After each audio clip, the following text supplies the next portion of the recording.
Trent ബോൾട്ടിന് എന്തുകൊണ്ട് over കൊടുത്തില്ല? ഇത് എല്ലാ ആരാധകർക്കും ഒരു ചോദ്യചിഹ്നമാണ്. എല്ലാവരും ആലോചിക്കുന്നതും ഇത് തന്നെയാണ്. 2 ഓവറിൽ 8 റൺസ് മാത്രം വിട്ടുകൊടുത്ത് മികച്ച രീതിയിലാണ് ഇന്നലെ ട്രെന്റ് ബോൾട്ട് ബൗൾ ചെയ്തത്. അവസാന ഓവറുകളിൽ 2 ഓവർ ട്രെന്റ് ബോൾട്ടിന് കൊടുത്തെങ്കിൽ ഉറപ്പായിട്ടും രാജസ്ഥാൻ ജയിച്ചതാണ്. പക്ഷേ കളി തോൽക്കാൻ ബോൾട്ടിന് പന്ത് കൊടുത്തില്ല. ഇപ്പോൾ ഇതാ ഇതിനെപ്പറ്റി സഞ്ജു തന്നെ രംഗത്ത് വന്നിരിക്കുകയാണ്. ബോൾട്ടിന് എന്തുകൊണ്ട് ബോൾ കൊടുത്തില്ല? ഇതേപ്പറ്റി സഞ്ജു പറഞ്ഞ കാര്യമാണ് നമ്മൾ ഈ ഒരു വീഡിയോയിൽ നോക്കുന്നത്.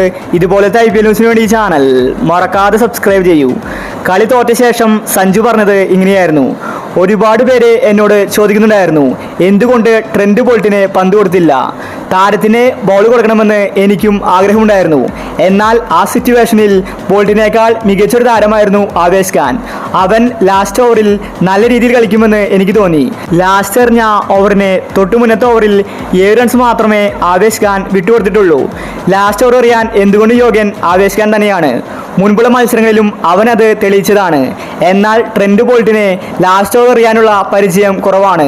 ഞാനും ബോൾട്ടിനോട് പന്തെറിയാൻ ആവശ്യപ്പെട്ടിട്ടുണ്ടായിരുന്നു. എന്നാൽ ബോൾട്ട് തന്നെയാണ് ഇക്കാര്യം എന്നോട് വെളിപ്പെടുത്തിയത്. ആവേശ് ഖാൻ എന്നേക്കാൾ മികച്ച രീതിയിൽ ലാസ്റ്റ് ഓവറുകളിൽ പന്തെറിയും. അവനെ കൊണ്ട് ചെയ്യിപ്പിക്കുമെന്നാണ് ബോൾട്ട് എന്നോട് ആവശ്യപ്പെട്ടത്. അതുകൊണ്ട് മാത്രമാണ് ഞാൻ ബോൾട്ടിന് പന്ത് കൊടുക്കാഞ്ഞത്. എനിക്കും ബോൾട്ടിന് പന്ത് കൊടുക്കാൻ തന്നെയായിരുന്നു ആഗ്രഹം. പക്ഷേ താരം അത് റിജക്ട് ചെയ്തു. ഒരു മാച്ച് തോറ്റത് കൊണ്ട് ഒന്നും തന്നെ സംഭവിക്കാനില്ല. ഞങ്ങളിപ്പോഴും പോയിന്റ് ടേബിളിൽ 1ാം സ്ഥാനത്ത് തന്നെയാണ്. ഞങ്ങൾ ഉറപ്പായിട്ടും പ്ലേ ഓഫിലെത്തും. തെറ്റുകൾ കണ്ടെത്തി തിരുത്തി അടുത്ത മത്സരത്തിൽ ശക്തമായിട്ട് തിരിച്ചു വരുമെന്ന് സഞ്ജു സാംസൺ വ്യക്തമാക്കി. സഞ്ജു അങ്ങനെ മറുപടി പറഞ്ഞിരിക്കുകയാണ്. ഒരുപാട് പേരായിരുന്നു ട്രെന്റ് ബോൾട്ടിന് പന്ത് കൊടുക്കാത്തതിനെ പറ്റി ചോദിച്ചത്. താരത്തിന് ഇഞ്ചുറി ഉണ്ടോ എന്നാണ് ആരാധകർ ചോദിച്ചത്.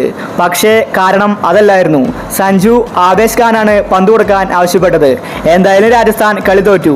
അടുത്ത മത്സരത്തിൽ രാജസ്ഥാൻ തിരിച്ചു വരുമെന്ന് നമുക്ക് പ്രതീക്ഷിക്കാം. അപ്പോൾ ഇതുപോലത്തെ IPL ന്യൂസിന് വേണ്ടി ഈ ചാനൽ മറക്കാതെ സബ്സ്ക്രൈബ് ചെയ്യൂ.